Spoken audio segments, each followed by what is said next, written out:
À quoi bas sur les Chevaliers du Net? Je suis par la Snap, formateur, programmeur et créateur du groupe Les Chevaliers du Net. Aujourd'hui, nous allons continuer cette formation qui consiste à avoir des bases en PHP au niveau du PO, ok, de la programmation en objet. L'objectif ici consistera à réaliser un e-commerce, ok. Nous allons juste faire une petite partie du e-commerce, c'est-à-dire nous allons utiliser également les design patterns pour pouvoir afficher les différents produits qui seront dans notre base de données. Pour ceux qui ne sont pas encore abonnés à la chaîne YouTube, ne manquez pas de vous abonner, de liker, de partager et de commenter. Ok, donc on s'était arrêté juste sur la partie de notion de visibilité. On avait vu ici les différents types de classes. On a vu la classe statique et puis la classe publique. Ok, nous allons poursuivre cette formation en voyant la classe privée. Voilà, private. Donc, si vous êtes à jour, je pense bien que vous serez au niveau de cette partie-là. On va poursuivre cette partie-là. Aujourd'hui, on va pas créer une autre fonction, une autre classe, mais on va continuer avec la classe existante, c'est-à-dire la classe mathématique que j'ai créée. Ok. Ici, je vais essayer de faire quoi? Moi, je vais essayer de utiliser la notion de private, c'est-à-dire une fonction private. Ok. La méthode private qui va beaucoup nous aider ici. Voilà. La différence entre private statique et puis public, c'est que lorsqu'on a private, c'est dans private ici, la fonction est utilisée uniquement à l'intérieur de cette classe. Ok, c'est-à-dire au niveau de statique, on arrive à utiliser la classe ailleurs. Au niveau de public, on arrive à utiliser la classe ailleurs. Mais au niveau de private, voilà, on peut pas utiliser ailleurs. Voilà, la classe privée, on peut pas utiliser ailleurs. On est obligé d'utiliser uniquement à l'intérieur de notre classe, c'est-à-dire dans notre classe mathématique. Ok, on suppose que je vais créer une classe qui me permet de donner, je vais effacer tout ça, j'efface ici, je vais venir ici, ça également, je efface tout ça, pour reprendre un truc à nouveau, ok, je vais créer ici, on suppose que je vais créer une fonction ici qui permet ensuite de donner, exemple, quelque chose comme ça, qui permet exemple de donner la masse d'un objet, ok, ça nous permet de calculer la masse d'un objet. Cette fois-ci, on va mettre plutôt des paramètres qui nous permettra de déterminer la masse d'un objet. Pour calculer la masse d'un objet, on a besoin de quoi? On sait que pour calculer la masse d'un objet, on a besoin du poids. On a besoin de la masse en question. On a besoin du poids. Ensuite, on a besoin de la masse en question. C'est-à-dire, et puis on a besoin de G, la densité de pesanteur. Ok, j'espère que, bon, c'est la même leçon que vous avez tous. Voilà, c'est un peu ça. Donc, on sait que quoi? Pour calculer la masse d'un objet, c'est P égale à M fois G. Ok, M, ensuite fois, il y a mis X pour dire fois, et ensuite G. Ok, G est la densité de pesanteur. GP est égal à 10 newtons. Ok, ici, qu'est-ce qu'on va faire? On va essayer de définir une classe ici qui va nous permettre de conserver la valeur de G. Ok, donc on a une fonction, j'ai dit une classe, une fonction ici, une méthode, fonction, tout la même chose. Ici, méthode. Ici, étant donné qu'on a PO, on parle de méthode. Ok, on va créer une méthode ici qui sont en privé. Pourquoi c'est en privé? Parce qu'on va l'utiliser uniquement ici. Donc ici, je vais appeler ça densité. C'est la densité au fait. Voilà. Là, c'est la densité. Ok. C'est la densité de pesanteur. Ici, on va rien mettre en chose comme valeur. Elle va simplement retourner. La valeur de G. Voilà. Donc, on va dire return la valeur de G. Return la valeur de G. Qui est égale à 10. Voilà. Elle va simplement retourner la valeur de G. Maintenant, on aimerait que ici, quoi? On aimerait que notre fonction ici détermine la masse d'un objet. Ok. Le poids. Donc, ici, on va mettre ça en. Ici, je vais utiliser ça en statique. Ok. Mais appeler ça poids, il va utiliser ça en statique. Tranquillement, il va appeler ça en statique. Et ici, on va lui mettre quelle valeur? On va lui donner la masse. C'est-à-dire, on va lui donner la masse. C'est-à-dire, lorsqu'on veut calculer la masse d'un objet, on a besoin de sa masse. Le poids d'un objet, on a besoin de sa masse et la densité de pesanteur. Maintenant, la formule qui permet de calculer ça, c'est égal à la masse logiquement multipliée par étoile. Voilà, multiplié par 10. C'est logiquement multiplié par 10. Mais qu'est-ce qu'on constate? On constate que ici, notre densité pesanteur peut changer. Étant donné que ça peut changer, ça peut dépendre ici. Raison pour laquelle on a la possibilité de la définir directement ici. C'est-à-dire on la définit directement à l'intérieur de notre classe maths. Ok? Je vais essayer de retourner rapidement. Vous allez voir que ça va donner 100 newtons. Logiquement 100 newtons. Je vais concaténer en mettant le newton. 100 newtons. Ok? Donc, ici, la fonction que je dois appeler ici, la fonction c'est poids. Donc, je vais la mettre en statique en même temps. Voilà. On va utiliser maintenant les statiques. On sait comment les utiliser. On va utiliser les statiques. Ici, on n'a pas besoin de définir un constructeur. On a besoin de définir un constructeur. Ici, on n'a pas besoin de require parce qu'on a déjà require ça. Voilà. Donc, je vais utiliser ça. Cette classe-là, je pense bien que c'est la même chose qu'ici. Hein. Voilà. Je vais copier rapidement. Bon, je vais écrire. Hein. C'est mieux que j'écris. D'abord, stocker dans une variable que je vais appeler ça poids. Voilà. Je vais appeler ça poids. Voilà. J'ai mis un P en majuscule pour ne pas oublier. Juste là, répéter ça. Donc, je mets maths. Thématique. C'est 2.2 points. Pourquoi parce que c'est en statique. OK. Maths. Ensuite, je mets poids. OK. Voilà. Poids, dollar, non pas dollar poids. Et ensuite, je mets la masse. C'est-à-dire la masse, je mets la valeur de la masse que j'aimerais. Ça peut être 2 comme ça. Ok, ensuite, je vais écho ça, le contenu. Voilà, je vais écho tranquillement mon contenu.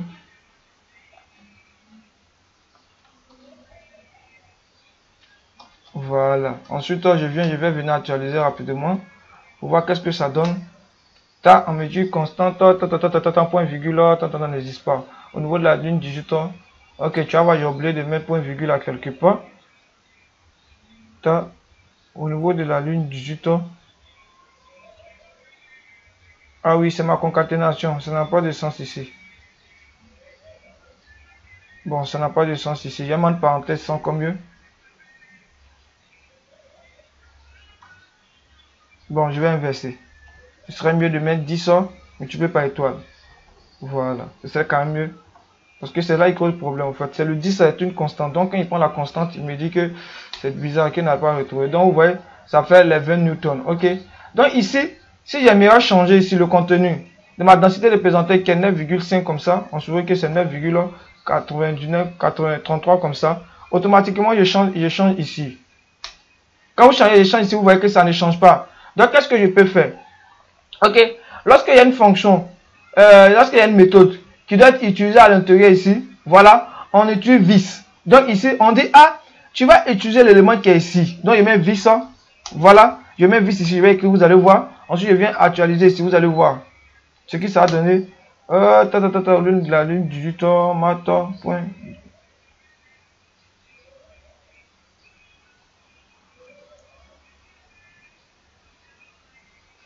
Ah oui, il n'y a pas de parenthèse.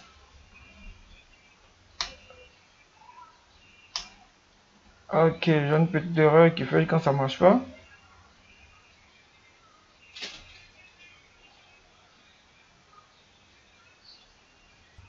Donc simplement lorsque je viens actualiser encore, je vais actualiser pour voir qu'est-ce que ça donne. Là, on me dit quoi? On me dit à la ligne du jeu, il y a une erreur. Oui, il y a une erreur parce que il y a une erreur. Regardez ici, j'ai mis quoi? Je n'ai pas mis de parenthèse ici. Pourquoi? Parce que c'est une fonction. Donc je mets ici la parenthèse. Je viens y actualiser. Ça va pas fonctionner, ça va pas fonctionner. Je vais vous expliquer petit à petit, vous montrer quels sont les inconvénients. Voilà, quels sont les. Vous voyez que toujours le reste sort toujours. Voilà. Maintenant ici, pourquoi il y a mis vis? Quand je mets vis, vis veut dire quoi? On suppose que je prends le nom d'une personne qui s'appelle Sanogo Abou. Puis il y a Sanogo Ali. Lorsque vous arrivez à l'école, si on veut vous appeler, on peut dire votre nom et vos pronoms en même temps. Mais lorsque vous êtes à la maison, on n'a plus besoin de dire votre nom, votre prénom, votre nom. C'est-à-dire lorsque vos parents vont vous appeler, ils ne disent plus Sanogo Abou. C'est comme toi, ton papa t'appelle Sanogo et puis il te dit Sanogo Abou. Tu vois que ça fait bizarre. Ça fait bizarre. Donc il dit Abou. Quand il dit Abou, automatiquement, on sait que tu es une personne de la maison. Ok, tu es une personne de la maison. C'est même chose comme vis ici. Quand tu vis, quand tu utilises une fonction vis, il ne va pas chercher ailleurs. Il regarde la fonction qui est, la fonction qui est ici, c'est densité. Il sait que la fonction se trouve ici. Est-ce que vous comprenez? Quand il va vis, automatiquement, il se dit, ah, mais la fonction que tu m'as dit est qu'à appeler là. Où se trouve la fonction? La fonction se trouve ici. Automatiquement, il va vis, il sait que la fonction se trouve ici. Si la fonction ne se trouve pas ici, ça se trouve, la fonction se trouve ici, c'est-à-dire que la fonction est utilisée de notre coin, exemple d'Amérique ici. Automatiquement, là, il n'y a pas vis ici. Ok, c'est pas vis ici. Donc, la fonction n'est pas ici, la fonction ne se trouve pas ici. Mais ici, quand on dit vis, c'est-à-dire quoi? Dès qu'on dit vis ici, et puis on définit la fonction, il va se dire, la fonction se trouve forcément dans la classe qu'elle a. Quand je parle ici, forcément dans la classe qu'elle a, c'est tout dans la même classe. Ok? Prenez la classe comme si c'est un objet.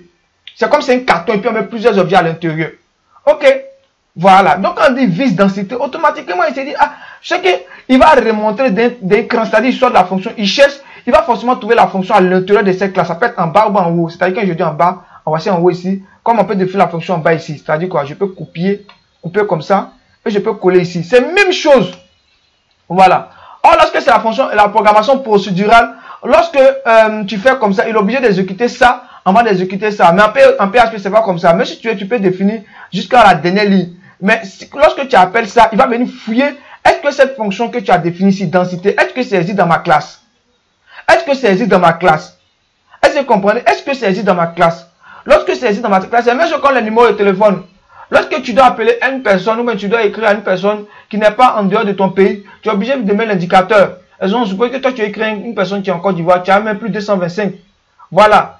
Mais si la personne, que si tu dois appeler une personne qui est dans ton pays, tu n'as plus besoin de mettre l'indicateur. C'est-à-dire quand tu commences à composer le numéro de téléphone, automatiquement le HLR de ton opérateur, mais ça en fait en télécom, on n'a pas le HLR et puis le VLR. Il permet de savoir que le numéro de téléphone se trouve au sein de ton pays. Voilà, le numéro de téléphone se trouve au sein de ton pays. Mais lorsque tu mets un plus 225 comme ça, automatiquement, il sait que ce n'est pas dans ton pays, c'est ailleurs. C'est même chose comme ici. Dans le cas, lorsque je mets vis, il sait automatiquement cette fonction-là. Lorsqu'il a besoin de ça pour travailler, il sait automatiquement cette fonction se trouve dans la classe qui est ici. Alors, il va sortir pour venir comparer toutes les fonctions qui se trouvent dans ma classe là. Quelle est la fonction qui porte, quelle est la méthode. Quand on parle de fonction méthode, tout est la même chose. Quelle est la méthode qui porte le nom de ça. Quand il parle de ça, il dit densité.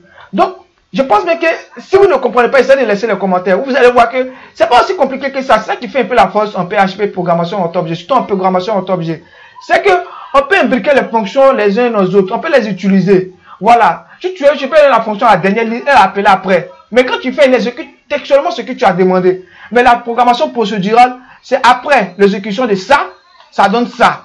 Donc, vous voyez qu'il ne peut pas sauter ça pour venir donner ça. Mais au niveau de la programmation en objet, il peut appeler celui qui est ici et venir utiliser pour faire le contenu d'ici, pour pouvoir travailler. Donc, c'est un peu ça. Logiquement, ça doit fonctionner. Mais on va actualiser encore pour voir qu'est-ce que ça donne. On profite en même temps pour connaître les différences. Il y a actualise, vous voyez, on me dit la variable bis que j'ai définie ici, n'est pas utilisable, au fait. Voilà, n'est pas utilisable. C'est logique. Pourquoi? Parce que la fonction, mais je l'utilise en statique. Si j'utilise la fonction en statique, alors je ne peux pas mettre une fonction bis ici. Je ne peux pas mettre une fonction private ici. Ça ne peut pas marcher. Est-ce que vous comprenez? La fonction private ne peut pas marcher ici. C'est-à-dire quoi? Lorsque je mets ici, ça fonctionne, hein, mais lorsque je vais actualiser sa fonction, ça ne fonctionne pas. Donc ça, je ne peux pas mettre en statique. Ok, il y en a en statique, je viens y actualiser ici. Lorsque je mets en statique, on me dit quoi? On me dit, fonction non statique, la méthode non statique non définie, la méthode non statique non définie. Vous voyez, on dit j'ai défini la méthode mathématique qui utilise la méthode poids. Bon, la classe mathématique qui utilise la méthode poids. Pourquoi? Parce que ici, regardez ce qu'il a fait ici. Quand il a fait ici, quand il met ici mon 2.2, c'est que c'est pourquoi? C'est que c'est une fonction statique. Est-ce que la fonction en privé, en public? C'est pas en public, donc ça ne peut pas marcher. Donc pour cela, simplement, voici ce que je fais. Je dois appeler mon constructeur, je mets new. Ok, je mets new. Et ensuite, je mets la classe maths. Voilà, mathématiques que j'ai écrit. C'est très très important. Vraiment suivre les différentes informations. C'est ce qui est intéressant en programmation. C'est que ça, plus tu travailles, plus tu commences à comprendre pourquoi on utilise telle chose. Mais si tu dis que tu vas apprendre ça par cœur, avant de continuer, tu ne pourras pas t'en sortir. Tu ne pourras pas t'en sortir. Voilà. Ne commettez pas l'erreur que moi j'ai commis lorsque j'apprenais, lorsque j'étais débutant. Vraiment, je voulais tout apprendre au début avant de continuer à traverser un projet en quelque sorte. C'est lorsque tu travailles sur tel projet que tu as besoin d'un élément que tu arrives à l'utiliser. Voilà. Mais il faut avoir la base. Et pour cela, il y a beaucoup de vidéos pour pouvoir maîtriser les notions basiques. Voilà. Mathématiques. Et maintenant ici, je ne vais plus mettre ça. Voilà, je ne vais plus mettre ça. Ici, je mets vis. Voilà. Donc, je mets $. Mathématiques. La flèche. Comme ça. Voilà. Lorsque je viens ici, actualise ici maintenant. Qu'est-ce que vous constatez? Ça fonctionne. Voilà. J'ai appelé quoi? J'ai appelé l'élément qui est ici. Vous voyez, j'ai appelé ici 9,33. Je vais maintenant multiplier par ma masse. C'est-à-dire multiplier par ma masse. Et mettre chose égale à $masse. Ok? Voilà. $masse. Ah putain, $masse. Voilà, comme ça. Je viens ici, actualise maintenant ici. Ça fait, vous voyez, ça donne ça. C'est-à-dire, lorsque je mets la masse maintenant, lorsque ici, il va changer, je mets une valeur qui est 10. On met 10, on suppose que j'ai égal à 10 newtons. Je viens au niveau de mon élément ici. Le poids, je mets 2. Je vais mettre 3 pour montrer que ça fait 30. Ok. Ça marche très bien ici. Vous voyez que ça donne 30. Donc, c'est un peu ça. Voilà, vous voyez qu'on a fait quand même, on a touché un peu beaucoup de choses. On a touché un peu private statique, la limite des statiques. Voilà, la première vidéo n'est pas trop expliqué la limite des statiques. Vous voyez que c'est facile. On a vu l'inconvénient d'utiliser la fonction statique ici. Ouais, lorsqu'on parle des fonctions à paramètres ici, ça ne fonctionne pas. Mais si tu utilises en statique, tu peux laisser comme ça, statique. Comme ça. Tu mets un statique comme ça. Si tu fais, ça fonctionne bel et bien. Ça va pas commettre des erreurs. Voilà. Ça, bon, ça commet des erreurs. Il dit que, oui, c'est logique. C'est logique que ça se comporte comme ça. Voilà. C'est logique. Donc, on va laisser en public. OK? Donc, j'espère que c'est bon. Vraiment, pour ceux qui auront des difficultés, essayez de répondre cet exercice à n fois pour que ça puisse vraiment vous aider. Ici, exemple, on peut modifier le contenu qui est ici. On peut mettre 9,1 et ici, on enregistre. On va mettre une phrase ici. On peut définir ici quand on va mettre dans une variable qu'on va appeler ça après. Donc, je vais appeler ça $résultat. Comme d'habitude, hein, voilà. $résultat. Résultat. Égale ça, point virgule. OK? Donc ça te donne le résultat. Donc on va dire que la masse, on va dire le poids de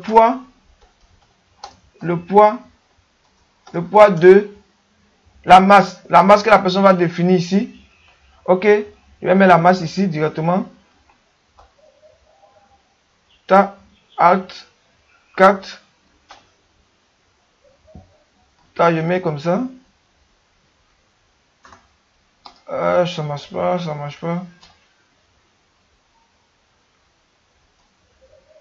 Bon, je peux laisser comme ça. Hein. Le poids de la masse, voilà, de la masse est 2 points et je définis ici. Alt 4, Alt et puis 4. Je mets Alt et puis 4. Et ensuite, je prends le résultat pour définir. OK? Copier, je colle ici. Voilà. Je vais actualiser pour voir qu'est-ce que ça donne. Ah, ça prend, ça grille tout ça. Ça grille tout ça. C'est pas un problème. On va venir annuler. Ah oui, ils sont les double cotes. Je dois utiliser les double cotes pour que ça puisse fonctionner comme ça.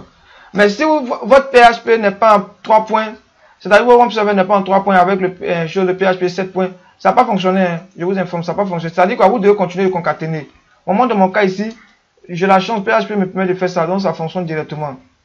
Voilà, vous voyez que ça fonctionne bel et bien ici. Donc moi je vais arrêter d'utiliser les mentions d'écho, tout ça. Et puis bon, ouais, ça fonctionne bel et bien.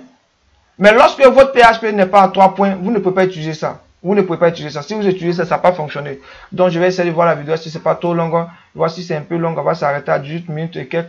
On va s'arrêter là. Pour la prochaine vidéo, on va essayer de continuer pour essayer de faire les histoires de... on a fait public, on a fait statique, on a fait private, maintenant on va faire protected. Ou peut-être on va pas faire protected.